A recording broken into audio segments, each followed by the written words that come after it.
Hello friends, आप सभी का स्वागत है। आज हम बात करेंगे एलपीपी मेथड्स जो क्रिएशन होते हैं उसका सॉल्यूशन कैसे निकालते हैं। तो दोस्तों, अभी तक हमने एलपीपी मैथमेटिकल मॉडल कैसे क्रिएट करते हैं उसके जो इजी एग्जांपल से लेके डिफिकल्ट जो एग्जाम थे वहां तक का हमने जर्नी कंप्लीट किया। उसके बाद मैंने प्रोडक्ट मिक्स का भी एक एग्जांपल आपके साथ शेयर किया और उसका जो सॉल्यूशन कैसे निकालते हैं वो भी हमने देख लिया। सो आज के इस वीडियो लेक्चर में मैं आज आपसे बात करूंगा कि after completion of mathematical creation LPP model बनाने के बाद किस तरह से उसका सॉल्यूशन निकालते हैं, किस तरह से डिसीजन वेरिएबल जो है x1, x2, x3 राइट वो उसका सॉल्यूशन लेके आते हैं, कैसे उसके जो न्यूमेरिकल्स वैल्यूज है वो फाइंड करते हैं। तो दोस्तों, after completion of mathematical model there is a number of method are used to find out the solution. The first method is graphical method। जी हाँ दोस्तों, सबसे पहली मेथड है वो है graphical method। उसके बाद आती है simplex method, then BGAM method and two phase method। ये जो BGAM method और two phase method है, it is the modified version of the simplex method। कई टेक्स्ट बुक्स में आपको simplex method के अंदर BGAM और two phase method दिखाई देगी, बट इन जनरल अगर हम बात करते हैं तो there are four types of method used to solve the LPP mathematical model। सबसे पहले आएगी graphical, simplex, BGAM method and last में आएगी आपकी टू फेज मेथड। सो दोस्तों, आज हम इस लेक्चर में बात करेंगे सबसे पहले जो मेथड है ग्राफिकल मेथड के बारे में। ठीक है, सो ग्राफिकल मेथड की अगर बात करें तो in graphical method there are two sub method are used. First one is the extreme corner point method and the next one is the isoprofit line method, या फिर उसको कई बार कहते हैं iso cost line method also. ठीक है, सो graphical method के भी दो तरह की मेथड यूज होती है to solve the problem. Graphical के अंदर सबसे पहली एक्सट्रीम कॉर्नर पॉइंट मेथड और दूसरी है आइसोप्रॉफिट लाइन मेथड। दोस्तों, ये जो नाम है वो नाम से ही उसका फंक्शन है, मतलब वो जो एक्सट्रीम कॉर्नर पॉइंट मेथड है वो कैसे यूज होती होगी, आइसोप्रॉफिट लाइन है तो वो किस तरह से यूज करनी है, उसका भी जो फंक्शंस है वो भी हम आज एग्जाम्पल के अंदर डिस्कशन करेंगे। काफी इजी मेथड है। अगर आपको कोई पूछता है कि सबसे इजीएस्ट मेथड कौन सी है इन अमोंग दिस फोर, तो वो आएगी ग्राफिकल मेथड। लेकिन इजीएस्ट के साथ भी उसके कुछ अपने खुद कंडीशंस है कि किस टाइप के प्रॉब्लम होंगे तो ही ग्राफिकल मेथड एप्लीकेबल होगी टू सॉल्व द एग्जांपल। ठीक है, तो सबसे पहले देख लेते हैं ग्राफिकल मेथड की। अगर बात करूं मैं तो ग्राफिकल मेथड ग्राफिकल है। ठीक है, ग्राफिकल मेथड व्हेन यूज्ड, कब यूज होगी, तो यहां पे मैंने लिखा है ओनली टू डिसीजन वेरिएबल, मतलब कि जब एलपीपी मॉडल हम क्रिएट करेंगे उस मॉडल के अंदर अगर दो ही डिसीजन वेरिएबल होंगे, दो ही डिसीजन वेरिएबल मतलब x1 और x2। ठीक है, if there is only two decision variable are exist in the LPP model then and then you can use graphical method. अगर x3 आ गया, ठीक है, ऐसे x3 अगर आपके डिसीजन वेरिएबल है इन एलपीपी मॉडल के अंदर x3 वेरिएबल है, देन इन दैट कंडीशन आप ग्राफिकल मेथड यूज नहीं कर सकते। राइट, तो सबसे पहली जो कंडीशन है ग्राफिकल मेथड व्हेन यूज्ड, तो it is only used when there is a two decision variable are exist in the LPP model. ठीक है, अगर तीसरा होगा then you can not use the graphical method. ठीक है, देन टाइप ऑफ इनइक्वालिटी, जो constraint रहते हैं, जो कंस्ट्रेंट की इनइक्वालिटीज रहती है वो इनइक्वालिटी किस टाइप की होगी तो ये मेथड एप्लीकेबल है। तो it is all type of inequality, मतलब जो इनइक्वालिटी है वो लेस देन इक्वल टू होगी या फिर ग्रेटर देन इक्वल टू होगी या फिर इक्वल टू होगी इन द कंस्ट्रेंट। तो सारी इनइक्वालिटी के लिए आप ग्राफिकल मेथड यूज कर सकते हो। आगे आने वाली जो मेथड है सिंप्लेक्स है, BGAM है, टू फेज मेथड है, इसके अंदर भी कुछ इसी तरह से हम कंडीशन चेक करेंगे कि कौन सी कंडीशन में कौन सी मेथड यूज होगी। राइट, तो फिलहाल ग्राफिकल के लिए जब दो ही, अगर सिर्फ दो डिसीजन वेरिएबल है x1 और x2 इन दी प्रॉब्लम, तो ही आप ग्राफिकल मेथड का यूज कर सकते हो। क्यों, वो भी मैं आपको आगे बताता हूं। ठीक है, देन इनइक्वालिटी, सभी तरह की इनइक्वालिटी अगर कंस्ट्रेंट में है तो सभी के लिए आप यूज कर सकते हो ग्राफिकल मेथड। तो सबसे पहले दो ही डिसीजन वेरिएबल चाहिए आपके एग्जांपल के अंदर, ठीक है, तो ही आप ग्राफिकल मेथड यूज कर सकते हो। See now we just solve the example, कैसे इसका सॉल्यूशन निकालते हैं, कैसे ग्राफिकल मेथड का यूज करके हम एग्जांपल का सॉल्यूशन निकालते हैं वो देखते हैं। सबसे पहले एग्जांपल हम देख लेते हैं। यहाँ पे ये जो पहला केस है वो मैक्सिमाइजेशन का है। इसके बाद वाले लेक्चर में मैं आपको एक मिनिमाइजेशन का भी केस लूंगा और उसका भी सॉल्यूशन करके दिखाऊंगा। So here the example is, the problem statement is maximize z is equal to 3x1 plus 9x2 where the subject to the constant कौन से है, x1 plus 4x2 less than equal to 8 and x1 plus 2x2 less than equal to 4 and x1 x2 greater than equal to 0, that is the non negativity condition। So ये आपका क्या हुआ problem. ठीक है, इस प्रॉब्लम को solve करना है। यहाँ पे कुछ लिखा नहीं है कि किस तरह से करना है। तो दोस्तों, सबसे पहले आपको चेक करना है कि कितने नंबर ऑफ डिसीजन वेरिएबल इस प्रॉब्लम के अंदर एग्जिस्ट है। तो यहाँ पे आप देख सकते हो x1 और x2 सिर्फ दो ही है। आपके नंबर ऑफ जो कंस्ट्रेंट है वो कंस्ट्रेंट चाहे कितने भी हो, 2 है, 3 है, 4 है, चाहे 10 हो या 15 कंस्ट्रेंट हो, ठीक है, number of constraint is not depend on the graphical method. लेकिन आपके जो वेरिएबल है कि डिसीजन वेरिएबल है वो सिर्फ दो ही होने चाहिए। तो यहाँ पे देख सकते हो 1 और 2 दो ही डिसीजन वेरिएबल है, x1 और x2। सो ये वाला प्रॉब्लम ग्राफिकल मेथड से सॉल्व होगा, ठीक है। तो किस तरह से करना है, तो सबसे पहला स्टेप नंबर 1 क्या आएगा आपका, स्टेप नंबर 1 आपका आएगा आइडेंटिफाई दी प्रॉब्लम, कि क्या वो ग्राफिकल से सॉल्व होगा, तो हमने कर लिया, ठीक है। Now that is the prior step, इसको हम प्रायर स्टेप कहेंगे कि बिफोर स्टार्टिंग ऑफ प्रॉब्लम आपको वो वाला स्टेप करना ही है हर एक मेथड में, ठीक है, क्योंकि ये आगे जाके आपको काफी यूजफुल होना है, ठीक है। सो सबसे पहले हमने चेक किया कि क्या ये प्रॉब्लम ग्राफिकल से सॉल्व हो रहा है, तो हमने देखा कि हाँ दो ही डिसीजन वेरिएबल है, तो ये प्रॉब्लम ग्राफिकल से सॉल्व होगा। देन स्टेप नंबर 1 क्या है, तो represent constraint on graph paper, ठीक है।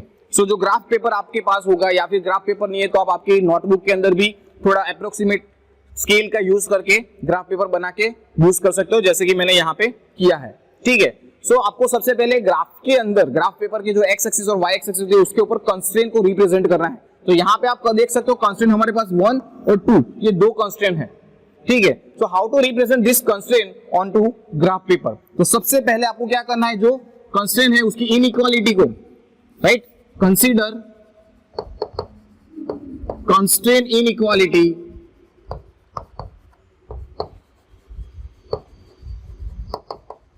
इनटू इक्वल, ठीक है। मतलब जितने भी नंबर ऑफ कंस्ट्रेंट है सबकी जो इनइक्वालिटी है इसको क्या कहेंगे, इनइक्वालिटी कहेंगे।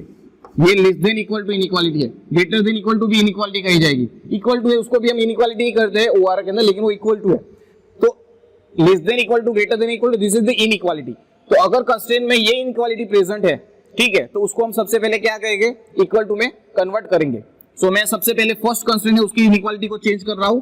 सो x1 plus 4x2 equal to 8। तो आप देख सकते हो यहाँ पे लेस देन इक्वल टू था, मैंने वहां पे इक्वल टू 8 किया। So first convert your inequality and then find out the 2 points for this constraint, ठीक है। तो कैसे 2 पॉइंट फाइंड करना है, तो यहाँ पे करना है इफ x1 इज 0, अगर x1 हम इस इक्वेशन में 0 रखेंगे तो x2 क्या मिलेगा। So put here x1 is equal to 0, तो x1 हम 0 रखेंगे तो क्या मिलेगा, 4x2 equal to 8। So x2 is equal to 2, right. So यहाँ पे हमें मिलेगा x2 इज इक्वल टू 2। सो हमें एक पॉइंट मिला 0 2, दैट इज x1 x2, ठीक है। 0 2 एक पॉइंट मिला फॉर दिस कंस्ट्रेंट। उसी तरह से हम अब करेंगे if x2 is equal to 0, अगर x2 0 रखेंगे तो x1 क्या मिलेगा, 8 मिलेगा। क्या मिलेगा, 8। सो एक और पॉइंट मिला x1 x2, x1 हमारा क्या था 8 और x2 0। सो हमें इस कंस्ट्रेंट के 2 पॉइंट्स मिल गए and 2 points are enough to represent this constraint on to graph paper. So एक हमारे पास पॉइंट मिला 0 2, दूसरा मिला 8 0, ठीक है। तो 0 2 सबसे पहले मार्क करेंगे, x1 आपका क्या है 0 एंड x2 आपका है 2। तो ये x यहां पे हम x1 ले लेते हैं और यहां पे हम लेंगे x2। So consider x axis as a x1, y axis as a x2. So सबसे पहला पॉइंट 0 2, so 0 ये रहा और 2 आपका आएगा यहाँ पे, ठीक है। This is your 2 point. So सबसे पहला पॉइंट मैंने यहाँ पे मार्क किया, ये पॉइंट मेरा हो गया 0 2, ठीक है। दूसरा पॉइंट है 8 0, तो 8 0 यहाँ पे ये वाला आया, ठीक है। तो यहाँ पे आएगा 8 0, राइट। सो 2 0 और सॉरी 0 2 और 8 0 मैंने मार्क किया और उस कंस्ट्रेंट को मैं क्या करूंगा, ग्राफ के पेपर के ऊपर रिप्रेजेंट करूंगा। सो आई विल रिप्रेजेंट इट। सो ऐसे आपको एक लाइन बना देनी है।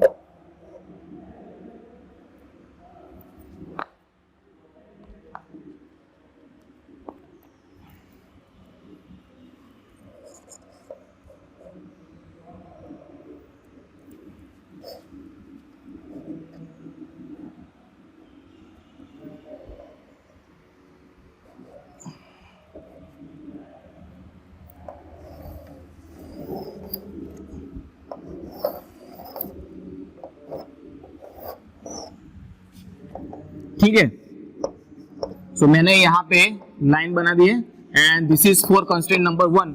सो ये लाइन मेरी हो गई कंस्ट्रेंट नंबर 1 के लिए, मैंने यहाँ पे रिप्रेजेंट कर दिया कंस्ट्रेंट नंबर 1। ये मैंने लाइन रिप्रेजेंट कर दी कंस्ट्रेंट नंबर 1 के लिए, ठीक है। ऐसे ही आपको कंस्ट्रेंट नंबर 2 के लिए भी पॉइंट्स निकालने हैं। तो कंस्ट्रेंट नंबर 2 है, सबसे पहले उसको इक्वल टू में कन्वर्ट करेंगे, x1 plus 2x2 equals to 4, ठीक है।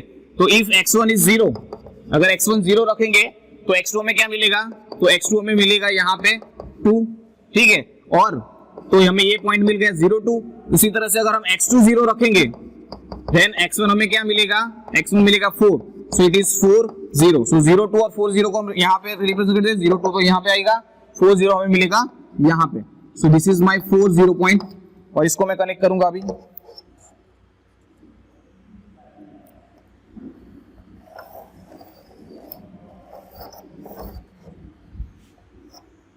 राइट।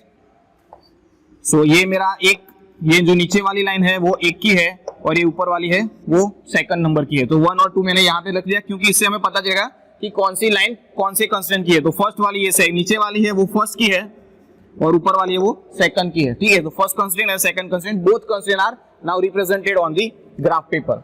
अब आपको क्या करना है, आपको अब फिजिबल रीजन फाइंड आउट करना है। क्या करना है दोस्तों, find out the feasible reason. So second step आपका क्या आएगा, स्टेप नंबर 2। स्टेप नंबर 2 आपका आएगा find out the feasible reason. Step number 2 feasible region find करना है। फिजिबल रीजन मीनिंग क्या है, फिजिबल रीजन का मीनिंग होता है area to common all constraint,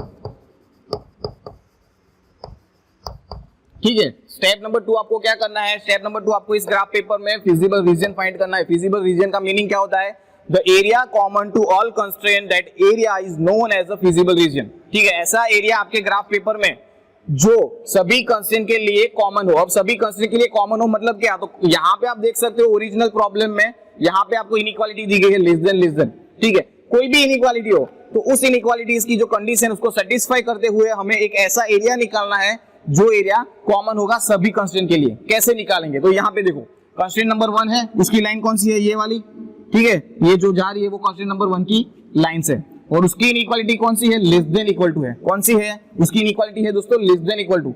तो अगर inequality less than equal to है तो उस कंस्ट्रेंट के नीचे का एरिया, देखो यहाँ पे मैं रिप्रेजेंट कर रहा हूं, उस लाइन के नीचे का एरिया क्या हो जाएगा, उस लाइन के नीचे का एरिया हो जाएगा उस कंस्ट्रेंट का कॉमन एरिया, मतलब एक नंबर का जो कंस्ट्रेंट है उसका कॉमन एरिया नीचे की ओर जाएगा, ठीक है। सेकंड नंबर का इनइक्वालिटी देखो यहाँ पे लेस देन इक्वल टू है, तो उसको भी हम क्या करेंगे डाउनवर्ड डायरेक्शन में नोट डाउन करेंगे भी, इसके जो ये लाइन के नीचे का है वो एरिया। तो now you have some basics के भाई फर्स्ट लाइन और सेकंड लाइन का जो एरिया है वो दोनों नीचे की ओर जा रहा है। तो यहाँ पे अगर फॉर एग्जांपल मैं कोई पॉइंट ले रहा हूं, ठीक है, देख सकते हो आप इस वाले एरिया में ये जो ट्राइंगल बन रहा है उस ट्राइंगल वाले एरिया में अगर मैं एक पॉइंट लूंगा तो ये पॉइंट कंस्ट्रेंट नंबर 1 जो है, कंस्ट्रेंट नंबर 1 उसकी कंडीशन को सेटिस्फाई कर रहा है, लेकिन कंस्ट्रेंट नंबर 2 जो है उसकी जो कंडीशन है उसको सेटिस्फाई नहीं कर रहा है क्योंकि वो इस लाइन के ऊपर है। ये सिर्फ कंस्ट्रेंट नंबर 1 को सेटिस्फाई कर रहा है, कंस्ट्रेंट नंबर 2 को नहीं कर रहा है, ठीक है। तो ऊपर वाला पॉइंट लेके यहाँ पे, तो ये तो इसको भी नहीं करेगा और सेकंड वाले को भी नहीं करेगा। Then we go for here, यहाँ पे हम जाएंगे। तो देखो यहाँ पे अगर एक आप लेंगे, ठीक है, सो ये वाला एरिया जो आपने निकाला इसके नीचे का, यहाँ फर्स्ट क्वाड्रेंट की ही बात होगी, ठीक है, क्यों वो मैं आपको बताऊंगा। सिर्फ फर्स्ट क्वाड्रेंट का ही एरिया लेना है। तो यहाँ पे ये वाला मैंने जो एरिया डैश किया है, ये मार्क किया है, इस एरिया में आप कोई भी पॉइंट ले लो वो ये दोनों कंस्ट्रेंट का क्या करेगा, सेटिस्फेक्शन करेगा। जैसे कि देखो यहाँ पे कोई पॉइंट लिया तो ये जो है वो इसके भी नीचे है और उसके भी नीचे है, right. So this area is known as feasible region. क्या कहा जाएगा, feasible region, that is common area to all constraint. तो यहाँ पे दो कंस्ट्रेंट, दोनों कंस्ट्रेंट का कॉमन एरिया कितना निकला, ये जो मैं यहाँ पे मार्क कर रहा हूं ए बी और सी, ये एबीसी जो ट्राइंगल बन रहा है that is the common area. Now you thinking कि सर आपने फर्स्ट क्वाड्रेंट ही क्यों लिया, आप यहाँ पे क्यों नहीं गए, यहाँ पे क्यों नहीं गए, यहाँ पे, ठीक है, सेकंड थर्ड और फोर्थ क्वाड्रेंट में क्यों नहीं गए। तो दोस्तों यहाँ पे देखो ये वाली कंडीशन, ये कंडीशन बता रही है कि जो x1 और x2 है वो ग्रेटर देन इक्वल टू 0 है। दैट मींस जितने भी कंस्ट्रेंट है वो फर्स्ट क्वाड्रेंट में ही होंगे, उसके अलावा किसी और क्वाड्रेंट में नहीं जा सकते। दैट्स व्हाई हम फर्स्ट क्वाड्रेंट में ही फिजिबल रीजन निकालेंगे। उसके बाहर कहीं पे जाएंगे नहीं। Only first quadrant is the quadrant in which we find the feasible region. ठीक है, तो यहाँ पे ही हमें फिजिबल रीजन मिलेगा। अगेन फिजिबल रीजन कैसे निकालते हैं, तो जो हमारे लाइन से उस लाइन का जो कॉमन एरिया है उसको, या फिर आप ऐसे कर सकते हो कि भाई जो फर्स्ट लाइन है उसका कॉमन एरिया नीचे है, इसका कुछ और, दोनों का कुछ अलग अलग आप कर सकते हो कलर, और जो मिक्सर मिलेगा वो आपका क्या जाएगा, कॉमन एरिया हो जाएगा। सो this is your feasible region. ठीक है, अगर इसके रिगार्डिंग कोई भी आप दिक्कत है तो आप प्रॉब्लम का प्रैक्टिस कीजिए, आपको पता चल जाएगा। Now we have 3 points. ठीक है, नाउ स्टेप नंबर 3, यहां तक क्या है कि कॉमन है। देखो ये जो मेथड है एक्सट्रीम कॉर्नर पॉइंट और आइसो प्रॉफिट लाइन, दोनों के लिए यहां तक के स्टेप कॉमन है। फिजिबल रीजन निकालने तक आपका कॉमन स्टेप रहेगी। नाउ एक्सट्रीम कॉर्नर पॉइंट में क्या करेंगे, एक्सट्रीम कॉर्नर पॉइंट मेथड। तो दोस्तों इस मेथड से कैसे सॉल्व करना है, तो दोस्तों देखो उसका नाम ही है एक्सट्रीम कॉर्नर पॉइंट मेथड। तो ये जो हमें फिजिबल रीजन मिला उसके कॉर्नर पॉइंट हमें निकालने हैं। एक्सट्रीम कॉर्नर पॉइंट कौन कौन से है, ठीक है, सो 1, 2 और 3, ए बी और सी, ए बी और सी, ये 3 हमें पॉइंट मिल रहे हैं। एक्सट्रीम कॉर्नर पॉइंट जहां जहां कॉर्नर हो रहा है, यहाँ पे देखो 90 डिग्री का है, यहाँ पे तो 3 कॉर्नर पॉइंट मिल रहे हैं। 3 corner point A B C हमने निकाले, तो उसकी वैल्यू क्या है, ए पे वैल्यू कितनी है, ए पे वैल्यू है उसकी 0, 2, राइट, यहाँ पे 0, 2 है। फिर यहाँ पे तो बी पे क्या आएगा, 0, 0 आएगा, और सी पे कितना है, सी पे है वो, सी पे है 4, 0, 4, 0। ठीक है, तो हमें क्या मिला, एक्सट्रीम कॉर्नर पॉइंट के अंदर A B C in a feasible region हमें ए बी सी ये 3 पॉइंट मिले, और उस 3 पॉइंट की वैल्यू है 0, 2, 0, 0 और 4, 0 according to this graph paper. यहाँ पे देखो 2, 0 है, ये 0, 0 हुआ बी, और ये सी क्या है हमें, ये देखो 4, 0 है, राइट। नाउ ये जो पॉइंट मिले इसको आपको क्या करना है, आपके ऑब्जेक्टिव फंक्शन में रखना है, right. Put this value into objective function, into objective function. तो ऑब्जेक्टिव फंक्शन में आप रखोगे तो क्या मिलेगा, सबसे पहले ZA निकालते हैं, देन ZB और ZC। देखो ZA मतलब क्या, तो A पॉइंट की वैल्यू रखने पे Z की वैल्यू क्या मिल रही है, ये ऑब्जेक्टिव फंक्शन है। देन B रखेंगे तो क्या, C रखेंगे तो क्या, तो A जब हम रखेंगे, A क्या है 0, 2, तो 0, 2 यहाँ पे रखो, x1 इज इक्वल टू 0, तो ये पूरा 0 हो गया। 9x2 में हम क्या रखेंगे 2, तो 9 multiply by 2 that is 18। ZB में तो 0 है तो 0 आएगा, दोनों 0 है तो 0 हो गया। C में देखो 4, 0, तो यहाँ पे 4 रखो, 4 multiply by 3 12 plus 9 multiply by 0 0, ठीक है, तो 12 यहाँ पे आया, right. Now we have 3 values after putting this points, we have 3 values ZA, ZB and ZC from the objective function, right. So इनमें से हमारा ऑब्जेक्टिव फंक्शन क्या है वो देखना है। तो ऑब्जेक्टिव फंक्शन हमारा ओरिजिनल प्रॉब्लम में है मैक्सिमाइज। तो दोस्तों अगर आपका ओरिजिनल ऑब्जेक्टिव फंक्शन मैक्सिमाइज है तो ये 3 में से जिसकी भी वैल्यू मैक्सिमम है, मैक्सिमम पॉजिटिव वैल्यू है, उसको आपको कंसीडर करना है। तो यहाँ पे देखो 18, 0 और 12, तो मैक्सिमम पॉजिटिव वैल्यू कौन सी हुई, 18। दैट मींस 18 किसकी वैल्यू मिली, पॉइंट ए की, तो पॉइंट ए आपका कौन सा है 0, 2, right. So this is your answer according to extreme corner point method. So your value is, your answer is, आपको आंसर कैसे लिखना है, you have to write your answer. आपको आंसर कैसे लिखना है, तो यहाँ पे मैं उसका आंसर लिख रहा हूं, ठीक है। Your answer is x1 is equal to 0 and x2 is equal to 2, right? This is your answer. x1 is equal to 0 and x2 is equal to 2. So this is known as the extreme corner point method, right? Now second one देखो, isopropyl line method। तो isopropyl line method में करना क्या होता है उसकी हम बात करेंगे।